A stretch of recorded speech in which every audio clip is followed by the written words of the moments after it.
ininya. Nah, ini dong. Oke. Nah, ini saya bikinnya mulai dari PPH badan, Pak. Jadi indeks sama induknya belum. Oke, kalau gitu Mbak jelasin dulu nih, mau mulai dari mana nih? Ini saya mulai dari peredaran usahanya, Pak. Kalau dari peredaran usahanya, berdasarkan perhitungan di pertemuan sebelumnya tidak ada koreksi. Kemudian di harga pokok penjualan juga tidak ada koreksi. Di B3. Saya agak lupa nggak nyimpen jawaban dari teman-teman kemarin. Kalau nanti agak berbeda, langsung aja di ini ya teman-teman ya. Disampaikan Pak, itu beda Pak sama jawaban kemarin. Siapa tahu sekalian kita ngingetin juga ya. Mbak Nurul Hasanah lupa, saya lupa juga. Khawatir. Oke, terus kita masuk ke B3 nih. D1 ke Iya, B2 karena tidak ada koreksi, B3-nya ada koreksi. iya. Ini di Oke. biaya usaha lainnya, di bagian gaji ada koreksi 5.376.000. Kemudian di biaya transportasi ada 15 juta. Di biaya penyusutan ada 121 Apa dasar juta hukummu Mbak? Nanti di masing-masing KKP-nya ada, Pak. Oh ada, ya udah Ya. langsung aja masuk ke KKP 31 dulu, 32. Langsung ke Biar nggak B31. ngulangin. Ini B31 yang gaji yang dikoreksi itu PPh pasal 21 yang ditanggung perusahaan. Karena merupakan bentuk natura, jadi berdasarkan pasal 9 ayat 1 huruf E itu bukan merupakan beban yang bisa dikurangkan dari perhitungan PPh badan.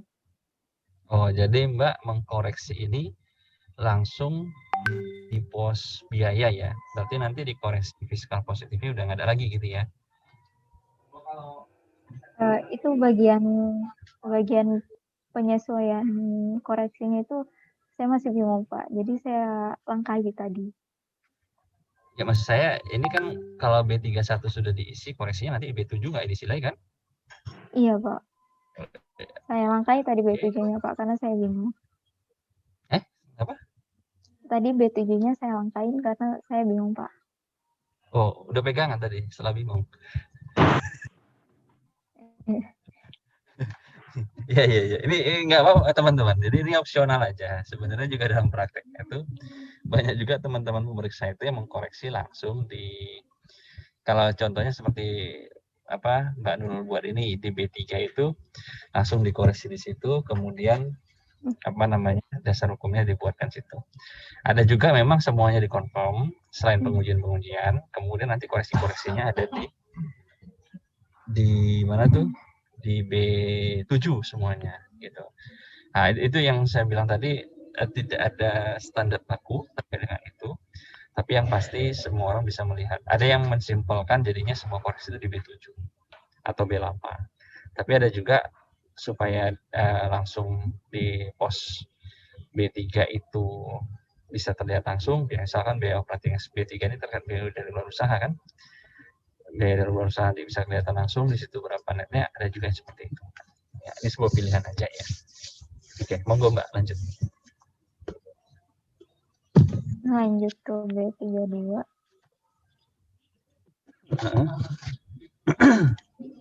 Untuk B32 itu biaya transportasi yang dikoreksi bagian biaya akomodasi pemegang saham Sorry, ketika tadi dasar liburan. hukumnya coba bisa lihat Mbak B31. Ini, Pak.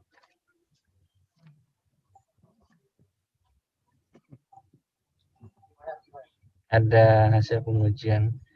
Itu koreksinya cuma satu ya, tanggung perusahaan ya. Iya, Pak. Oke. Teman-teman sampai di B31 sini ada yang mau didiskusikan?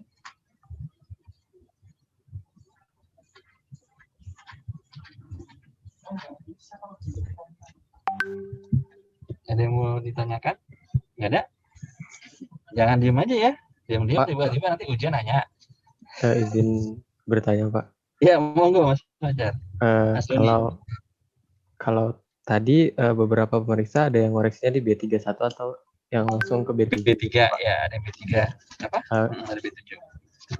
Kalau Bapak biasanya gimana ya Pak? Kalau saya biasanya itu KKP selain B7 itu saya jadikan untuk pengujian. Jadi misalkan B3 ini, B31 itu saya akan menguji dengan pos rekening, atau misalkan di B32-nya nanti saya buat lagi ya, untuk menguji terkait dengan buku besarnya dia. Jadi nanti di dalam B32 itu ada rincian per buku besar per bulannya. Jadi kita sudah coba men-tracing ke buku besarnya, kita coba tracing ke rekeningnya waktu pembayaran itu. Nah, ketika misalkan kita nguji itu klop, ya udah. Baru nanti masuknya ke B7 semua atas koreksi-koreksi itu. Jadi dikumpulkan di sana. Tapi ada juga yang memakai seperti Mbak Nurul. Monggo. Baik Pak, terima kasih Pak. Ya. Lanjut Mbak Nurul.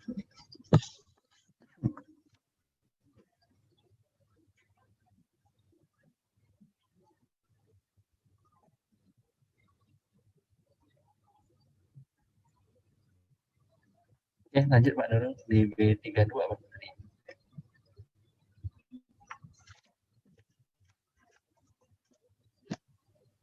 Ini B32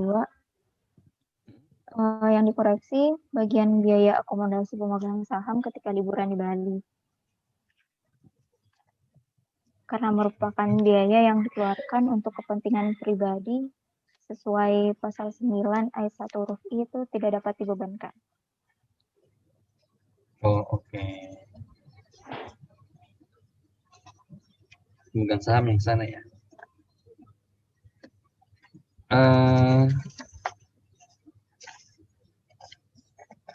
Teman-teman sampai di B32 ada yang mau ditanyakan?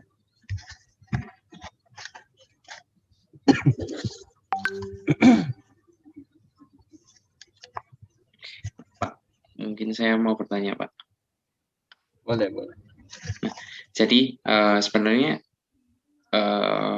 permasalahan besar yang saya hadapi saat mengerjakan KKP ini antara bagaimana cara si pemeriksa pajak melakukan koreksi Pak. Jadi kan kita tahu kayak ada datanya dari WP, terus seharusnya WP itu menyerahkan laporan laba ruginya secara komersial, dia udah menyusun rekonsiliasinya sendiri sampai terakhir, terus berikut juga dengan lampirannya, terus sebagai pemeriksa pajak kan menghitung ulang. Nah, di soal kemarin kan kita jadi kita diposisikan sebagai WP, terus kita udah menghitung dengan benar. Terus ketika sekarang pemeriksa mau memeriksa si laporannya si WP ini, misal kayak biaya transportasi, kan emang benar kan kalau harus dikoreksi sebesar 15 juta. Terus saya bingungnya di sini adalah apakah koreksi itu dimasukkan ke sini, ke B32 ini, atau nanti di B7, di fiskalnya. Soalnya emang kita tahu kan itu dikoreksi karena rekon fiskal begitu Pak. Terima kasih. Oke. Yang pertama saya pengen jelaskan, nggak usah bingung dulu lah. Coba minum dulu, kayak tenang-tenang. Lihat KKP. Ya, jadi gini, Mas.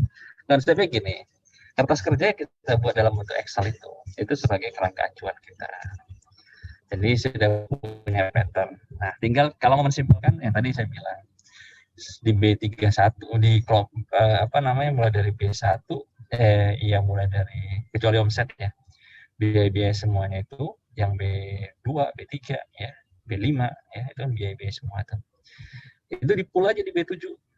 Jadi gampang gitu kan. Jadi kertas kerja Excel kita itu udah bisa kelihatan langsung, tinggal lihat B7. Kecuali omset. Omset di KKP omsetnya.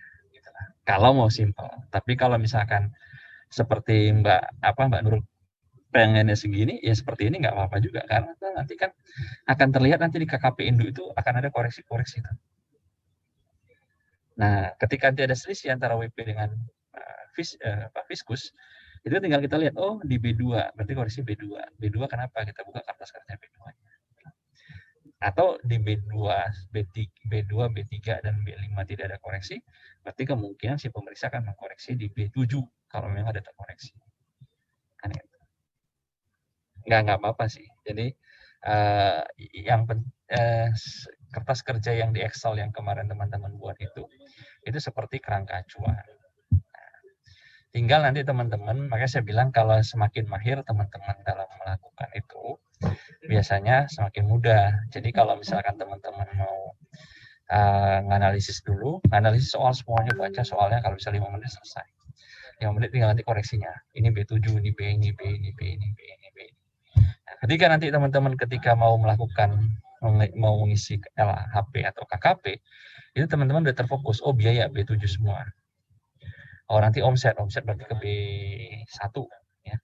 Tinggal nanti masuk ke sana, tinggal dilihat nanti. Kecuali kalau nanti ada pengujian yang memang terjadi selisih. Selisih tersebut bukan karena biaya yang tidak diakui. Misalkan HPP itu kita koreksi karena memang berdasarkan pengujian arus utang memang nggak segitu HPP-nya. Jadi itu akan masuk ke mana? KKP B2.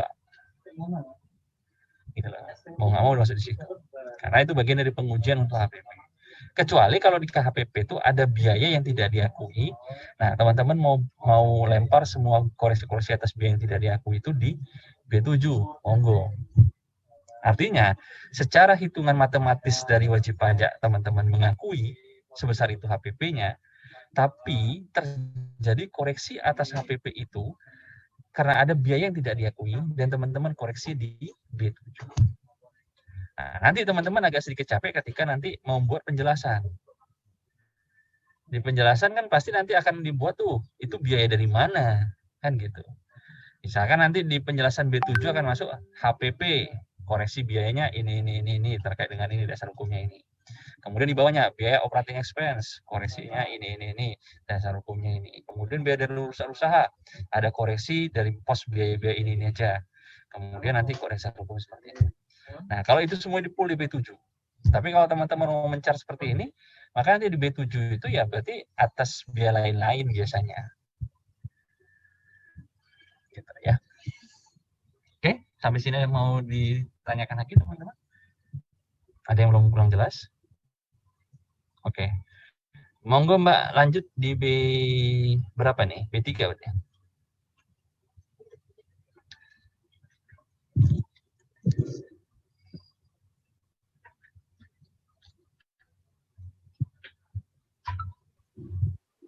Ini saya langsung ke B331 aja ya, Pak.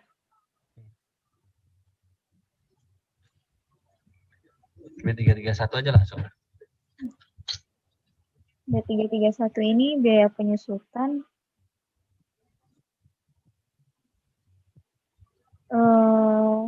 karena di soal itu penyusutannya WP nggak dijelaskan berapa rinciannya, jadi ini di bagian WP-nya masih saya kosongkan, Pak. Kemudian ada, iya Pak, ini ada koreksi negatif sebesar 121.350.000 atas total biaya penyusutannya. Nah, nanti teman-teman, ya sebenarnya nanti koreksi penyusutan ini bentuknya bukan seperti ini. Jadi nanti teman-teman itu udah langsung buat perhitungan tabelnya, Mas. Enggak. Ada kan tabel penyusutan kan? Cara ngitung penyusutan. Ada nanti nama asetnya, fix asetnya, kemudian nanti harga perolehannya, masa manfaatnya, kemudian nanti nilai bukunya, sampai nanti nilai penyusutan tahun itu. Itu biasanya udah seperti kayak rumus Excel ya. Waktu teman-teman buat KKP kemarin itu kan. Nah, itu biasanya dicemplungin di sini, Mbak. Cemplung di sini atau memang dicemplungkan di sebuah Excel yang kosong, tapi nanti tinggal dibuat di atasnya itu ini karena atasnya ke atas dulu, Mbak. Nah, jadi nanti kalau misalnya, nah ini jadi di Excel kosong sendiri itu formatnya dibuatkan ke situ. Kemudian tinggal nambahin kolom Kementerian Keuangan, Direktorat Jenderal Pajak, KKP, judul atasnya. Itu rinciannya. Kalau ini kan pasti nanti akan bertanya orang adalah B331-nya ini. Mana hitungan ini? Kan ini bukan angka yang muncul begitu saja kan? Ada pengujian itu dengan cara kertas kerja tadi. Gitu. Jadi nanti kalau KKP penyusutan itu, teman-teman harus buat sampai cara menghitungnya. Itu dari uraian barang, harga perolehan, masa manfaatnya, kemudian nanti apa namanya penyusutannya di tahun itu. Penyusutan menurut wajib pajak, selisih koreksi. Nah, tinggal nanti di bawahnya itu dikasih penjelasan koreksi karena apa, sama nanti kolom paraf dan tanda tangan. Gitu. Ya. Jadi kalau B331-nya ini orang akan bertanya, cara ngitung, ini ada koreksi kan? Ini bukan, iya kan? Ya. Karena kan menurut SPT atau WP harusnya diisi ini. Gitu. Ya. Jadi kalau hanya diisi seperti ini, orang akan bingung, koreksinya berapa sebenarnya? Coba lihat ke bawah, Mbak. Nah, kalau ini kan langsung aja SPT WP 192 juta, fiskus 313 juta. Yang jadi pertanyaan, berapa nilai masing-masingnya? Kok langsung total 192 juta? Kan harusnya ada. Karena kan harusnya ketika teman-teman ngisi gedung kantor tuh 50 juta, berarti kan yang menurut hitungan wajib pajak ada dong. Sampai teman-teman bisa menyimpulkan total semua koreksinya minus 121 juta, artinya koreksi fiskal negatif. Gitu. Ya. Itu nggak apa-apa, nanti ke depannya seperti itu. Ya. Kalau penyusutan itu biasanya langsung di Excel-nya itu langsung tabel penyusutannya langsung. Tinggal nambahin kolom atasnya Direktorat Jenderal Pajak Kementerian Keuangan, judulnya, dan nanti di bawahnya itu penjelasan koreksi sama kolom paraf tanda tangan. Ini terkait sama penyusutan. Sampai sini ada yang mau tanyakan teman-teman?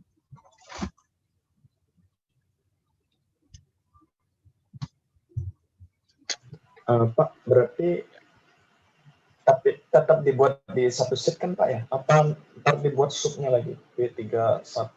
Nggak usah, kalau saya berpikir sih nggak usah dibuat sub-sub lagi. Kan Ya. sebenarnya. Langsung aja B331-nya berupa kertas kerja perhitungannya. Tinggal nanti tambahin atasnya tuh judul Kementerian Keuangan Direktorat Jenderal Pajak, kemudian kolom yang tadi atas itu nama wajib pajaknya, tahun pajaknya, tinggal di copy paste, disesuaikan aja lah dengan total keseluruhan nanti dengan kolomnya. Kemudian nanti penjelasan ini dimasukkan ke sana, sama kolom dibuat dan diparafnya. Itu tinggal disesuaikan aja kolom Excel-nya, adjustment. Baik Pak. Oke. Maaf Ada Pak. lagi? Maaf Pak, izin bertanya. Ya, boleh. Berarti kan itu koreksi negatif ya Pak. Itu nanti tetap ditulis di B3 atau di B8 Pak? Pilihan aja. Teman-teman mau nanti di dalam rincian B33 itu, B331 ini nanti sudah tahu koreksinya berapa, hitungan teman-teman saja, tanpa ada menurut perhitungan wajib pajak. Nanti di B8 baru nanti teman-teman declare selisih penyusutan, karena ini tinggal nanti kasih tambahan perhitungan lihat B331. Itu kalau teman-teman mau koreksi di B8. Jadi nanti dasar penghitungan itu lihat KKP B331. Atau teman-teman mau buat di B331 ini koreksi langsung, nanti di B8-nya jangan lagi. Karena nanti bisa dua postingan yang sama. Oke, makasih Pak. Oke.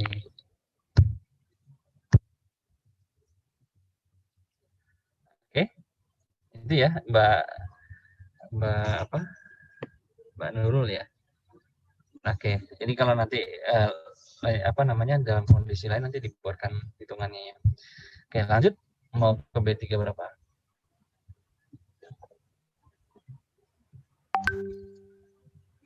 B34. B34 untuk biaya bunga pinjamannya ada koreksi 134.400.000 berdasarkan SL 46 tahun 95. Dengan cara menghitungnya kemarin ya. Iya Pak. Oke. Kayaknya kemarin itu saya sempat ngasih tahu di kelas B apa ya? Kelas apa namanya? 610 ya. Kayaknya ada yang berubah cara menghitungnya. Karena dia kemarin tuh di soal itu ada disebutkan itu sudah nilai rata-ratanya karena ini per bulannya. Kalau nggak salah seperti soalnya. Rata-rata itu kan berarti sudah per bulan ya. Kan average ya harusnya. Kata-katanya itu. Jadi ini penafsiran terkait soal aja sebenarnya sih. Kalau cara perhitungannya sudah benar, tapi waktu menafsirkan soal itu menganggap 144 juta itu adalah deposito itu kalau nggak salah berapa kemarin rata-rata penempatannya. Itu kan sudah rata-rata. Kalau namanya sudah rata-rata berarti dia sudah dibagi pembaginya. Itu yang saya pengen tegaskan. Singkat saya kemarin tuh di kelas apa namanya di kelas 610 sempat saya bahas dan itu sudah saya koreksi, saya juga lupa. Koreksi itu harusnya saya sampaikan juga ke 69 sih. Ke kelas 69. Ya, sekarang ternyata setelah saya cek itu bahasa di soalnya itu adalah sudah rata-rata bahasanya. Kalau rata-rata itu berarti sudah dibagi, jumlah itu sudah dibagi per masa bulan. Kecuali kalau dia bukan rata-rata ya judulnya. Nanti coba lihat kembali ya teman-teman ya. Tapi dasar hukumnya ada benar, teman-teman. Itu dia. Saya coba menekankan itu aja. Seingat saya ada koreksi, nanti coba tanya ke 610 ya, yang kelas Kamis ya. Apa sih yang mau tanya teman-teman?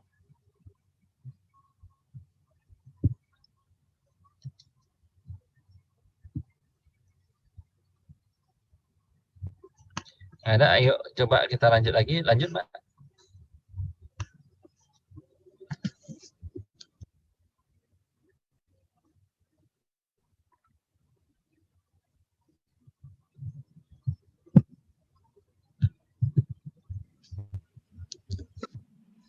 B35 ini apa? Ini biaya piutang tak tertagih. Okay. Ini ada koreksi 288 juta. Karena tidak memenuhi syarat sebagaimana yang dimaksud dalam PMK 207 tahun 2015. Pasal 6 ayat 1. Ayat 1 huruf apa itu, Mbak? Sebentar, Pak. Nggak apa-apa sih, nanti tambahin aja ya. Kalau bisa rinci-rinci. Ya. Pak. Tapi kecuali kalau ujian nanti open book close eyes ya. Nah, itu baru nanti teman-teman bingung kan gitu ya.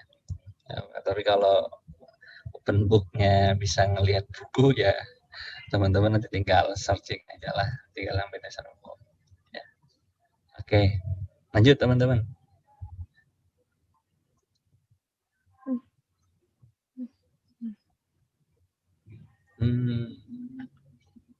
Biaya lainnya.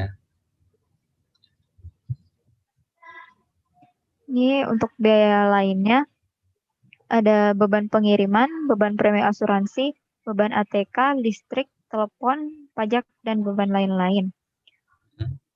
Ini koreksinya. Subnya lagi karena memang bisa dirinci. Iya, Pak. Atau hanya koreksi. Ada rinciannya lagi. B371 apa?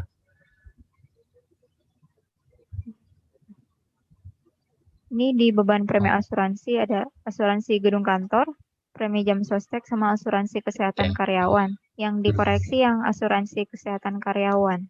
Ya. Gini, teman-teman. Kalau misalkan ini biayanya cukup banyak per posnya dan teman-teman mau uji sih nggak apa-apa. Tapi kalau misalkan nanti hanya soal saja, tidak ada rincian per bulannya, saya rasa ini cukup mubazir juga ya. Teman-teman membuat ini dan membuang waktu nanti. Jadi nanti B37, coba balik ke B37, Mbak. Nah, di B37 ini nanti tinggal teman-teman insert kolom aja. Misalkan biaya premi asuransi itu insert aja 3. Biaya premi asuransi itu berapa sih nilainya? Jadi nanti udah langsung perinci. Nanti di situ langsung koreksi. Karena kan teman-teman ini kan soal doang ya. Soal itu artinya nggak ada rincian berdasarkan pembukuannya dan sebagainya. Jadi langsung aja ke B37. Jadi dari premi asuransi itu B371 itu dituangkan ke B37 ini langsung diinsert aja. Biaya premi asuransi itu apa sih yang dimaksud? Yang 3 tadi, di copy ke situ langsung. Nilainya berapa? Berarti bukan nilai total, tapi nilai perinci masing-masing. Nanti B372, biaya pajaknya juga begitu. Termasuk biaya lain-lain. Ini karena soal kan pasti nggak akan mungkin selengkap seperti prakteknya gitu loh. Jadi kalau teman-teman mau membuat rigid banget pun, saya berpikir nanti waktunya nggak cukup, kasihan teman-teman. Jadi bisa nanti diinsert di situ asal sepanjang nanti rinciannya itu nggak terlalu cukup banyak penjelasan. Kalau ini kan udah jelas nih dikoreksi karena apa kan, dan dia nggak ada rincian itu. Pak, izin bertanya, Ya, Pak. boleh. Kalau nggak salah, minggu lalu tuh Bapak bilang yang biaya premi asuransi untuk karyawan yang tidak diperhitungkan di PPh 21 itu bisa dibebankan, Pak. Biaya premi, iya. Berarti harusnya nggak dikoreksi ya, Pak ya? Saya berpikir nggak dikoreksi. Makanya saya sampaikan tadi, kenapa? Karena dalam prakteknya itu orang menekankan nanti adalah kepada kebenaran dari transaksi itu. Bukan semata-mata karena dipotongnya pasal 21 atau tidak. Even sebenarnya, saya juga melihat memang di dalam undang-undang sendiri aja sepanjang, kan ada bahasa itu ya, dan kata-kata dan tidak dipotong pasal 21 ya. Cuma kan kita harus menilai dia, apakah memang tidak dipotongnya 21 itu memang karena unsur kelalaian, atau memang unsur memang ketidaktahuannya dia. Niat dia kan sudah coba melaporkan ya, Ini maksud saya logika berpikir ya. Kalau di soal kenapa saya kemarin memilih itu adalah biaya asuransinya dibiayakan, namun 21-nya menjadi objek. Karena nanti ketika teman-teman dalam prakteknya itu akan menjadi sengketa pajak. Kenapa? Gara-gara dia memang tidak atau lupa memotong 21-nya. Secara pembuktian dia akan benar. Kenapa? Biaya itu sudah dibayar, ya kan? Penerima sudah mengakui, maksudnya premi asuransinya. Jadi saya berpikir adalah untuk biaya premi asuransi ini meskipun tidak dipotong 21, tapi menurut saya secara keadilannya karena dia sudah dibayarkan, ya maka dia boleh menjadi biaya. Tinggal kita hitung nanti 21-nya aja. Oke, dia. Berarti di 21-nya tetap dihitung ya, Pak ya? Hitung. Kan premi asuransi objek pajak. Oke, makasih, Pak. Ya.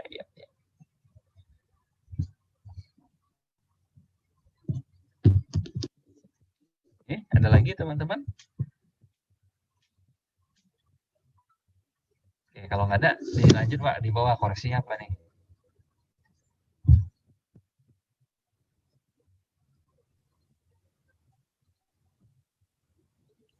Ini saya lanjut ke B372 yang beban pajaknya.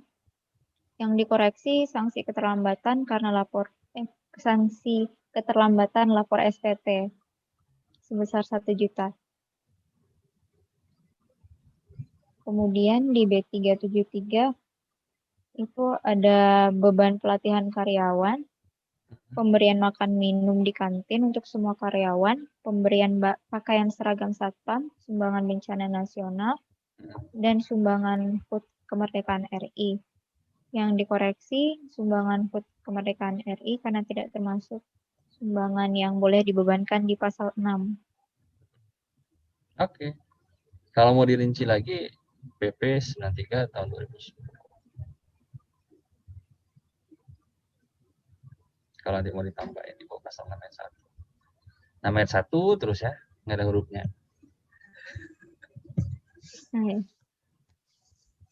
Oke, terus pelatihan sumbangan bencana nasional.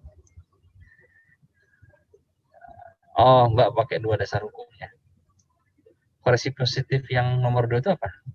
Sumbangan HUT. Yang untuk HUT kemerdekaan RI, Pak. Yang pelatihan karyawan itu apa itu? Mau koreksi yang mana? Ini nggak dikoreksi, Pak. Oh, sekedar menjelaskan aja Ya. yang pakaian seragam sama. Kalau sudah sesuai begitu, Pak. Ya. Oke. Sampai sih ada yang mau ditanyakan teman-teman di B37 ini? Lanjut. Enggak. Ini di B4 ada penghasilan dari luar usaha. Ini juga saya rinci, Pak. Langsung ke rinciannya saja atau bagaimana? Boleh nggak apa? Dividen itu B41 contohnya kayak apa sih? Oh, ada dua ya. Ini di pendapatan dividen ada dari 2 perusahaan, itu PT Sinar Samudra dan PT Telaga Warna. Yang dikoreksi pendapatan dividen dari PT Sinar Samudra karena penyertaannya melebihi 25%. Jadi termasuk bukan objek pajak berdasarkan pasal 4 ayat 3 huruf F. Oke.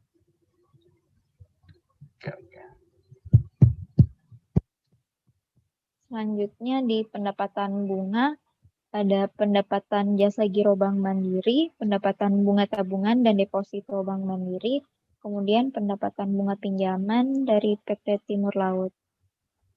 Yang dikoreksi itu dari pendapatan jasa giro sama pendapatan bunga tabungan dan deposito karena merupakan objek PPh final. Coba ke bawah. Dasar hukumnya. Satu dasar hukum ya? Di PP 123 itu ya? Iya, Oh ya, Pak. jasa giro dan enggak ya? Oke. Undang-undang dulu, PP baru PMK ya, Mbak?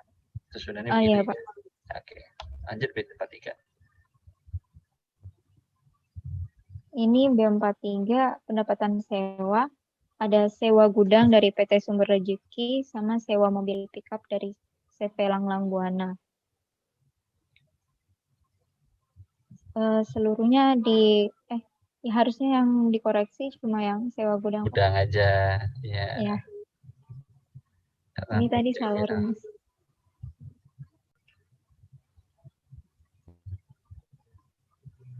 Nah, oke. Lanjut terus. Kemudian B5 itu biaya dari luar usaha. Ada rugi selisih kurs valuta asing sebesar 57.600.000. Confirm ya? Iya, Pak. Oke. B6.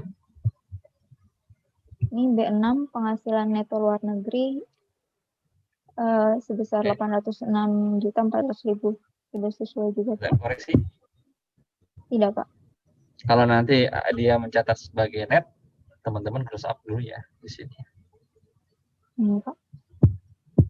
Kalau nanti dicatat di pembukuan yang mengatakan net after tax, teman-teman nanti close up dulu karena itu penghasilannya sebelum dipotong pajak kan. Kalau seandainya soal seperti itu ya. Oke, lanjut. B7 B8-nya nggak dibuat. Iya, Pak. Kenapa? Karena saya bingung memasukkannya, Pak. Karena kan tadi sudah di B sebelumnya sudah ada. Jadi saya skip B7 B8 ya. Oke. Pada prinsipnya tetap ada ya biasanya ya.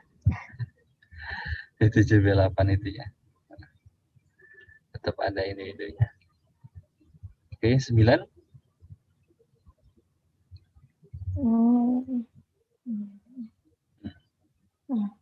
Ini kompensasi kerugian yang tahun 2018 yang 200 juta. Diakui. Iya, Pak. Oke, nggak ada penjelasan ya. Kemudian PPh badan terutangnya seperti ini.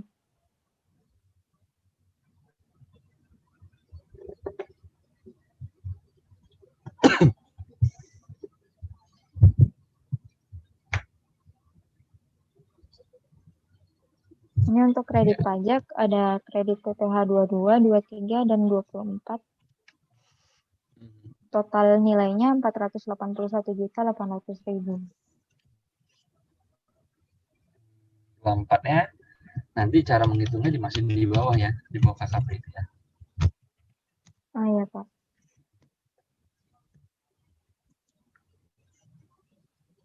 Ini untuk kredit pajak PPh 25 ada 200, harusnya ini 600 juta, Pak. Lupa dikali.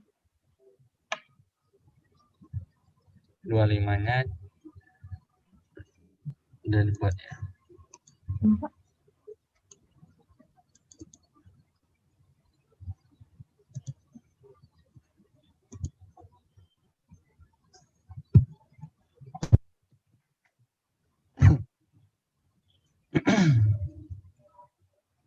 Ini, oh, PPH 21 kembali Pak. ke induk, Pak. Kembali ke induk. Induk badannya. Induknya belum lengkap Pak, karena tadi saya skip. Nggak ngeling. Tadi Nggak saya dibuat skip ngeling. Pak, tapi jadi belum lengkap. Oh, kakak PPH badannya aja. Nah, Induk PPH badan. Oke. Nah, itu tadi 7 dan 8 nggak diisi, tapi ada isinya. oh iya. Hati-hati ya. Ngeling-ngeling begini ya. Makanya saya bilang KKP itu tetap ada aja dibuat, jangan usah ditirit 7 dan 8. Jadi nanti ke teman-teman mau copy paste itu kan tinggal apa dibuatkan linknya bisa kan. Berarti kalau misalnya kalau dikoreksinya bukan di B7 B8 berarti diisinya sesuai di B-nya ini ya Pak. Masing-masing, iya. Masing-masing. Makanya saya bilang tadi kalaupun 78 yang kosong di masing-masing pengujian kan ada ya. Tapi saya bingung juga nih. Penghasilan itu komersil dalam negeri. Oke. Ya udahlah nggak apa-apa. Oke. Sampai sini udah mau ditanyakan teman-teman? Pak, yang B12 tadi kan kredit pajak tuh ada 3 ya, kredit pajak 22, 23, sama 24. Nah, itu harus dibikin rinciannya nggak sih Pak? Rincian Coba KPP-nya. kita lihat. KKP atas kredit pajak.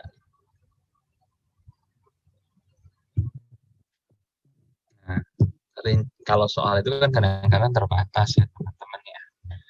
22 itu cuma disebutkan sekian, 23 itu sekian. Tapi kalau dia menyebutkan rinciannya, tinggal nanti teman-teman membuat KKP sub KKP-nya lagi nggak apa-apa. 22 itu sekian lagi kan gitu. KKP B23 sendiri lagi, PP24 sendiri lagi KKP-nya. Tapi kalau soal tidak merinci setiap bulan atau perincian bayarannya, boleh dibuat seperti ini. Tapi tadi karena soal tadi yang kita bahas ini pasal 24-nya ada, maka nanti boleh ya seperti ini, tapi nanti di uraian penjelasan teman-teman ungkap cara menghitung. Ya. Jadi nggak harus ada sub KKP. Karena saya tahu juga soal keterbatasan kan. Terus Pak mau nanya lagi, kalau misalkan kita isinya tuh yang B7 sama B8 aja, terus berarti baiknya tuh yang B2 sampai seterusnya kita tetap isi terus koreksinya 0, atau kita tulis tidak dilakukan pengujian gitu Pak? Kalau seandainya tidak mencantumkan bisa dilakukan pengujian, ya sudah nggak apa-apa. Tapi kalau misalkan dia membuat keterangan dan keterangan itu nanti harusnya bisa diuji, maka pengujian itu ada di masing-masing KKP. Jadi kalau misalkan ternyata dia memberikan saldo utang, saldo utang awal, saldo utang akhir, kemudian penerimaan rekening sebagainya, ini kan berarti pengujian metode pengujian dengan menggunakan saldo utang toh. Nah, metode arus utang. Nah, ketika misalkan arus utang diuji, berarti nanti untuk menghitung apa? Biasanya pembelian HPP. Nah, maka nanti HPP-nya untuk pengujian itu nanti masuknya kemana? KKP B2. Tapi kalau misalkan sudah firm, hasil pengujian itu sama dengan WP, namun hanya saja bukan pengujian, tetapi ada biaya yang tidak boleh dilakukan koreksi. Atas biaya itu, atas biaya yang boleh dilakukan koreksi, berarti tidak boleh dibiayakan. Maka atas koreksi biaya itu biasanya sih, yang selain pengujian ya, itu masuknya ke BKKP B7 atau B8.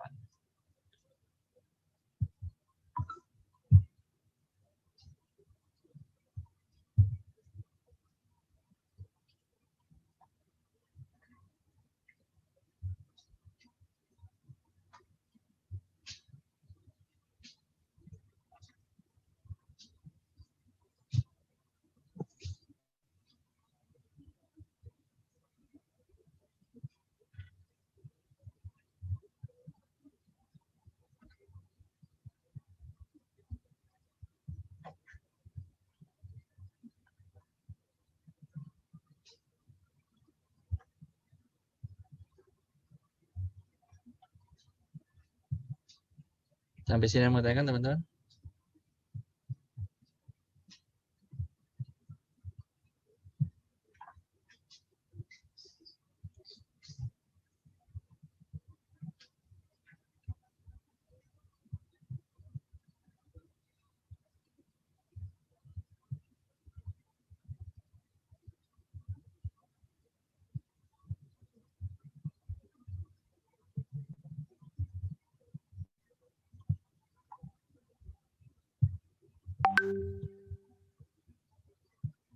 Ada yang mau tanyakan sampai sini?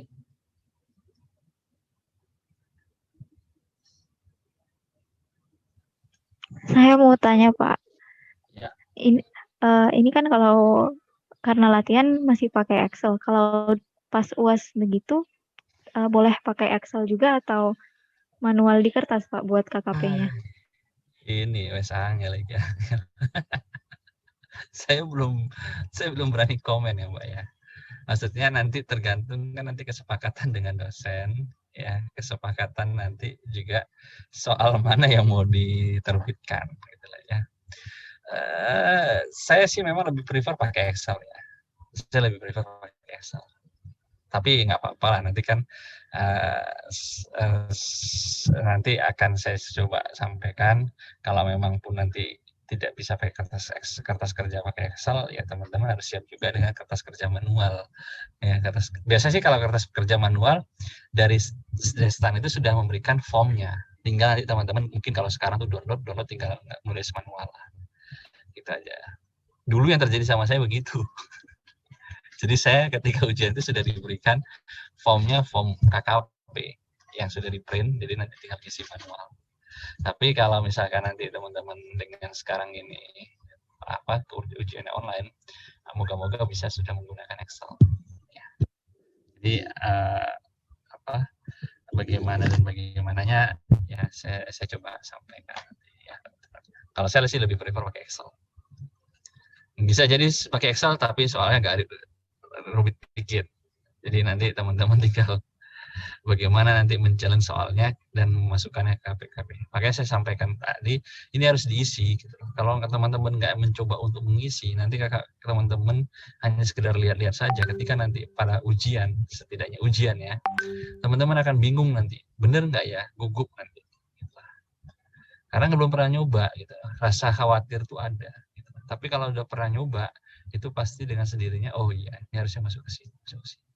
Ya. Itu saya tekankan di situ. Ada lagi teman-teman? Sebelum kita masuk ke KKPB pasal 21. Maaf Pak, izin bertanya. Kalau misal, kalau di ujian kan waktunya nggak banyak ya Pak? Kalau kemarin ujian berapa lama?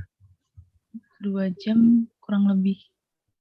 Oke. Kalau misalnya koreksinya itu saya taruh di KKP pendukung aja, nggak pakai KKP rincian, boleh nggak ya Pak? Buat menghemat waktu mungkin. Kalau saya sih, kalau itu tarif dalam taraf ujian ya, dan biasanya juga kertas ujian itu tidak merinci detail ya, hanya memberikan informasi saja. Kalau bagi saya nggak ada masalah. Ya, karena saya paham soal itu pasti nggak akan mungkin sampai detail seperti layaknya di praktek.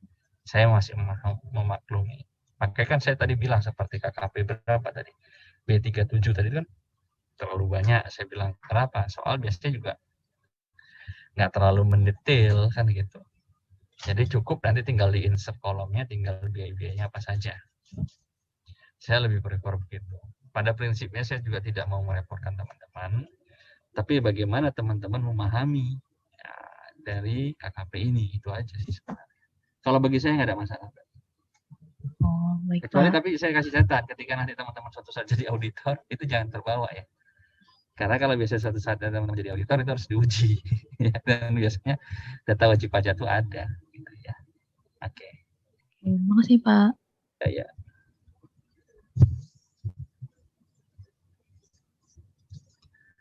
Udah? Coba berarti Mbak Nurul skip dulu nih, keluar share screen-nya matiin dulu. Ya. Sekarang coba ke Mas Fikri deh, Muhammad Fikri Pratama. Ada? Ini kok jumlahnya 29 ya? Yang partisipannya. Harusnya kan 31 sama saya. 2 orang kemana nih? Pak, Rudi nggak susah itu Pak join, Oh, terus? gangguan Satu lagi? koneksi.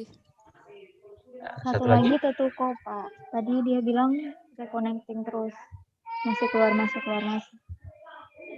Oh, ya udah. Terus oke, tadi yang saya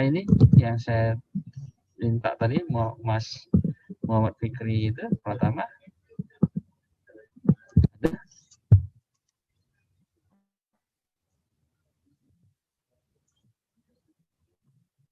Mas Fikri ada?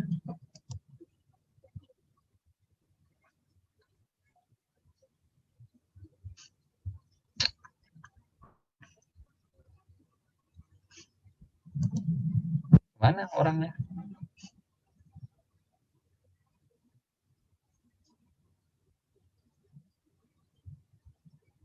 Ada Mas Muhammad Fikri?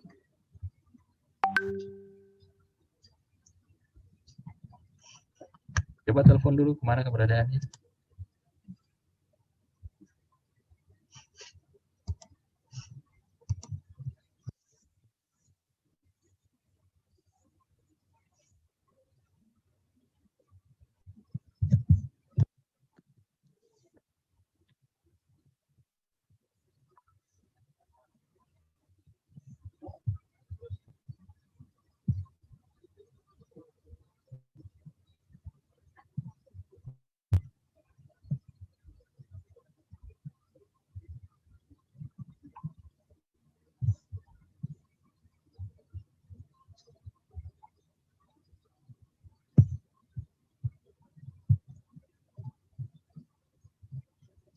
Udah ada Mas Fikrinya?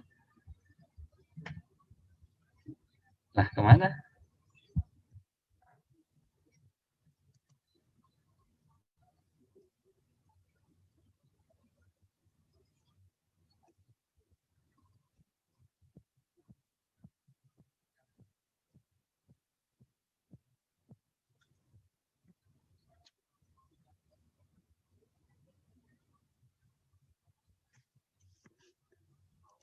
Ada kemana Mas Fikrinya?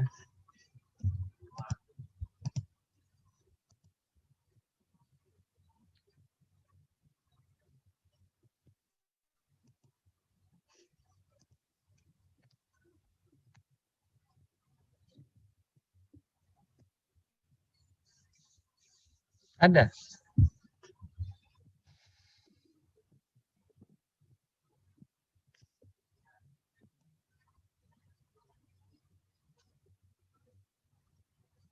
Ini sebenarnya ngikutin nggak sih? Coba hidupin jamnya deh.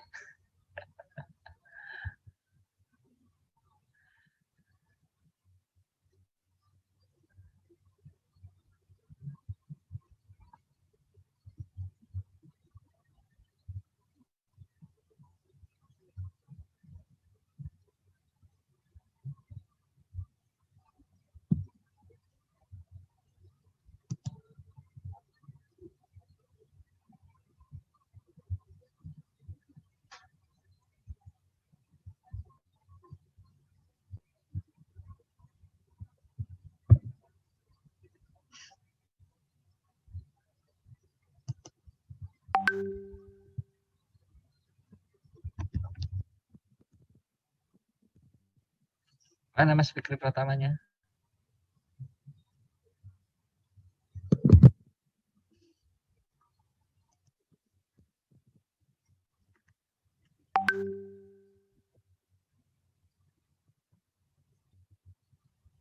Tadi yang nggak bisa masuk Zoom itu yang siapa? Selain Mas Tetuko. Rudi Pak. Rudi kan? Nah, itu mana Mas Fikri Pratama? Muhammad Fikri Pratama. Nomor absen 17.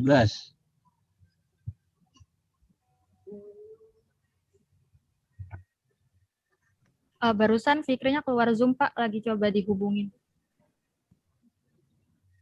Nah, harusnya kita berapa orang sih? Kalau total termasuk Bapak 31. 31 kan ada, ini 29 udah. Berarti kan 28 tuh. Tadi kan Tetuko sama si apa? Satu lagi di luar Mas Rizky kan? Pikirnya udah ada, Pak. Ya udah, langsung aja buka jawaban nomor apa PPN 21 sama PPN-nya.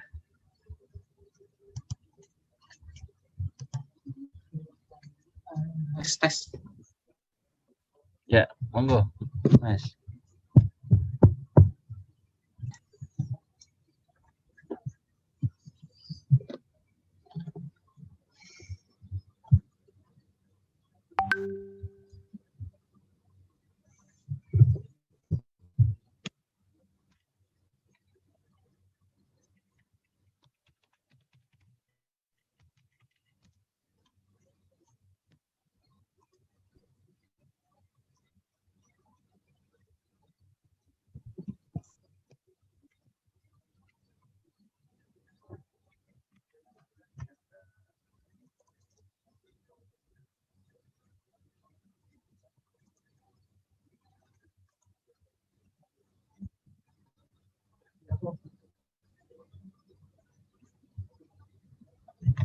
Langsung aja, Mas.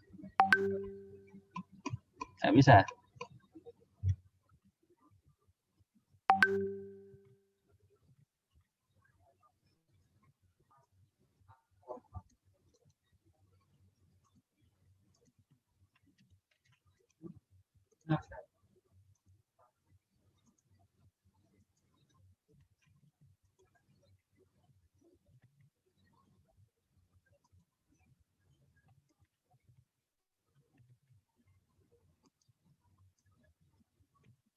Bisa nggak?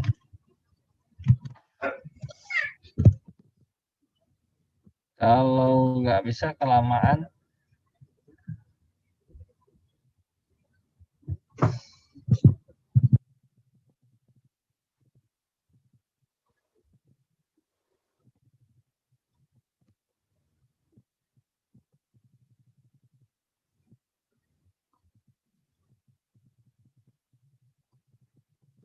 coba Mbak Aulia deh.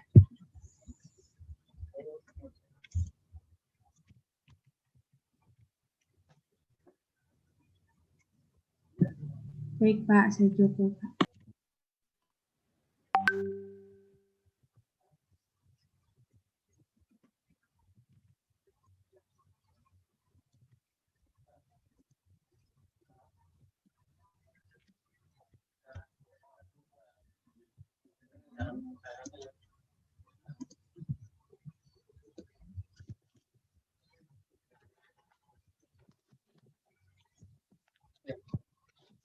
Coba Mbak Aulia.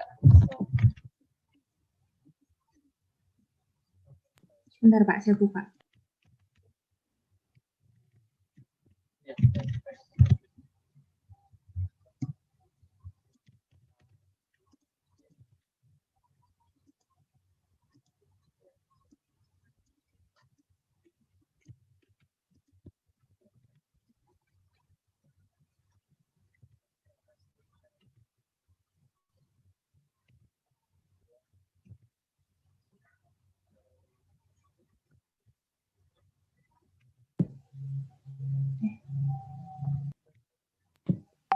Apakah sudah terlihat Pak?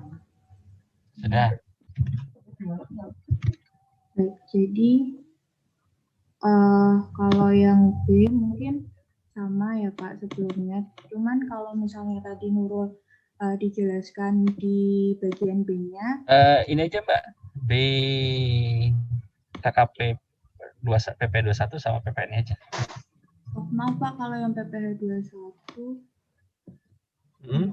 jadi saya kayak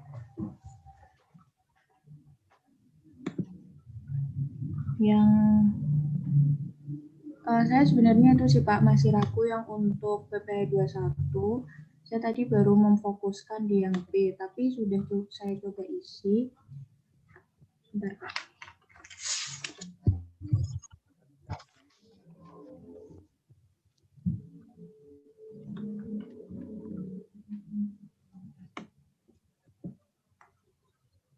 hasilnya ini saya dapat dari kolom yang sebelumnya.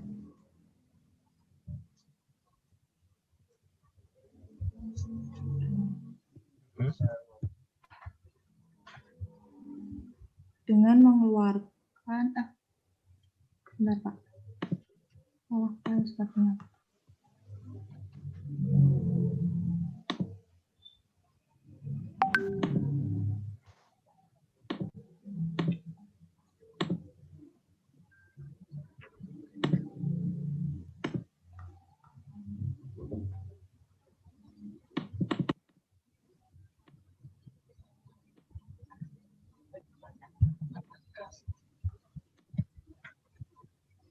Nah, jadi saya masih 268.800.000-nya dari di soal. Jadi di soal itu ada beban gaji dan tunjangan yang terdiri dari gaji, tunjangan transportasi, tunjangan hari raya, tunjangan PPh pasal 21 dan PPh pasal 21 ditanggung perusahaan dengan jumlah 268.800.000. Namun kemudian ada koreksi sebesar 5.376.000 di sini adalah PPh pasal 21 ditanggung perusahaan. Kok hilang Mbak share screen-nya? Oh, Muncul nggak sih?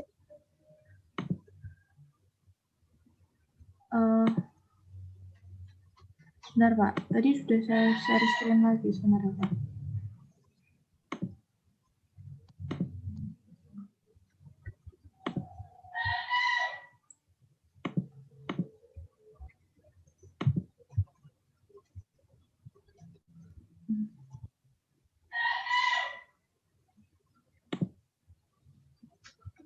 Maaf ya Pak, sebentar Pak. Saya coba buka ulang dokumen saya.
Apakah sudah terlihat Pak?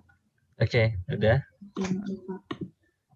Jadi tadi saya 268.800 ini mengikuti yang ada di soal, terdiri dari gaji, tunjangan transportasi, tunjangan hari raya, tunjangan PPh pasal 21 dan PPh pasal 21 ditanggung perusahaan.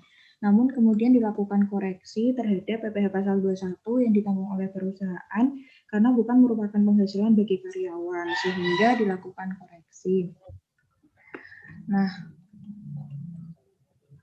untuk kemudian penghitungan ini 13.440.000 didapat dari 5% dikalikan dengan jumlah yang tadi 268.800.000. Lalu sama karena ada koreksi 5.376.000 maka juga dikalikan dengan tarif 5%, atau mungkin sama saja jika di kolom yang atas pemeriksa lalu dikurangkan akan menghasilkan jumlah yang sama.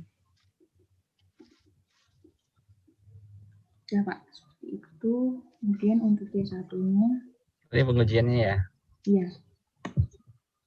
Oh, tadi ini. Lalu di sini ada pegawai 215.040.000.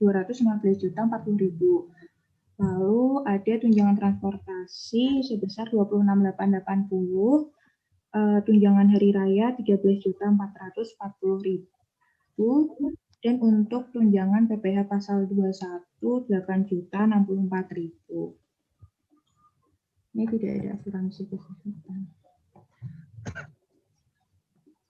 Sehingga didapatkan jumlah 263.424.000.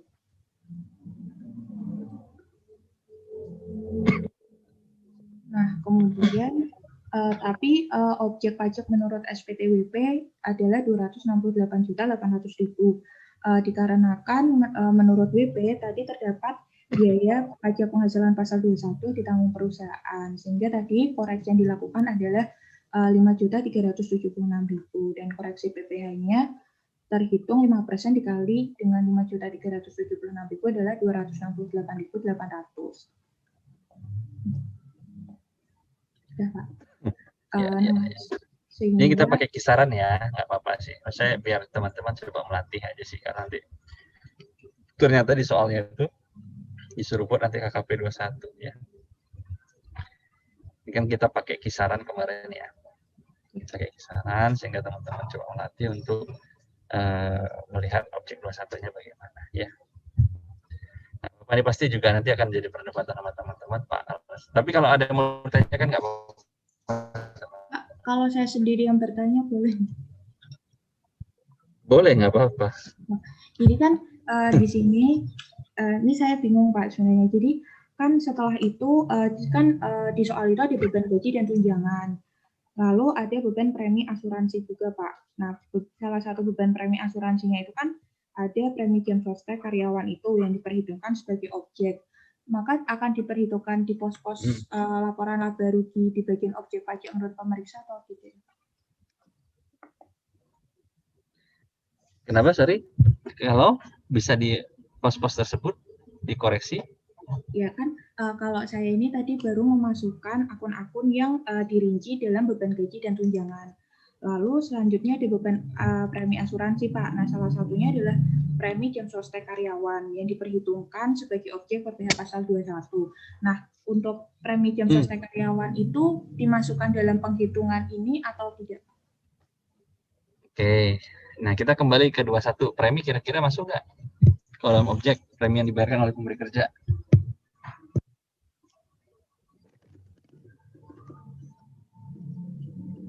Masuk nggak? Jika dia pegawai tetap ya. Ya, tapi saya belum memasukkan. Oke.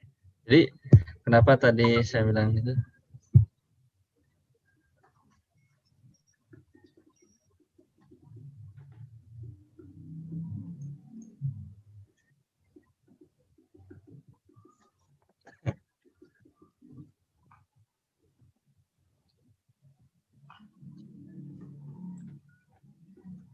Jadi kalau premi itu, kalau ketentuan di pasal 21 itu kan menjadi objeknya. Ketika dia menjadi objek, ya dihitung jadi penghasilan. Ini kan dengan asumsi dia masuk jadi pegawai tetap ya. Nah, dengan catatan adalah premi yang dibayarkan oleh pemberi kerja. Itu menjadi objek pasal 21. Baik Pak, jadi di sini ditambahkan premi jam sostek karyawan ya?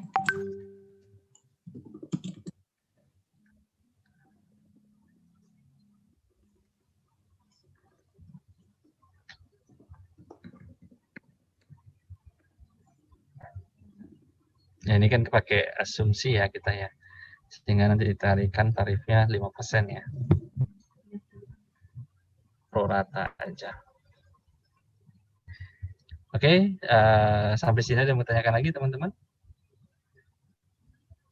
Belum, kita langsung ke N aja, Mbak.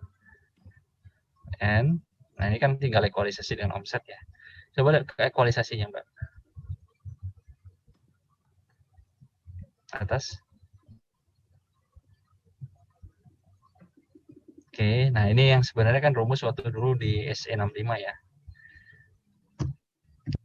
Cara rumusnya ini, nah ini kan di KKP sudah, tinggal teman-teman ngisi. Tapi kalau nanti KKP-nya manual, teman-teman harus hafalin juga ya.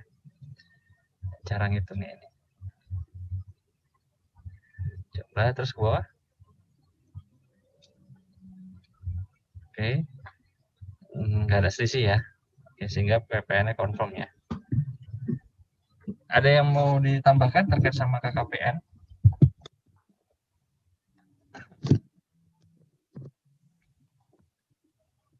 Ada. Yang bagi teman-teman yang belum selesai, saya minta tolong diselesaikan, dilengkapi ya.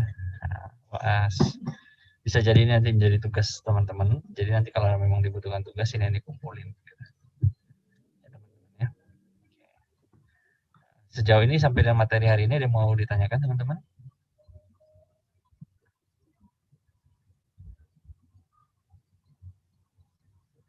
Cukup? Oke, kalau cukup, saya cukupkan hari ini. Nanti kita ketemu minggu depan ya teman-teman ya. Salam sehat, sampai ketemu minggu depan. Assalamualaikum warahmatullahi wabarakatuh. Selamat sore. Salam sejahtera bagi kita semua. Saya izin live ya. Salam. Makasih Pak. Terima kasih Pak. Makasih, Pak. Makasih Pak. Iya.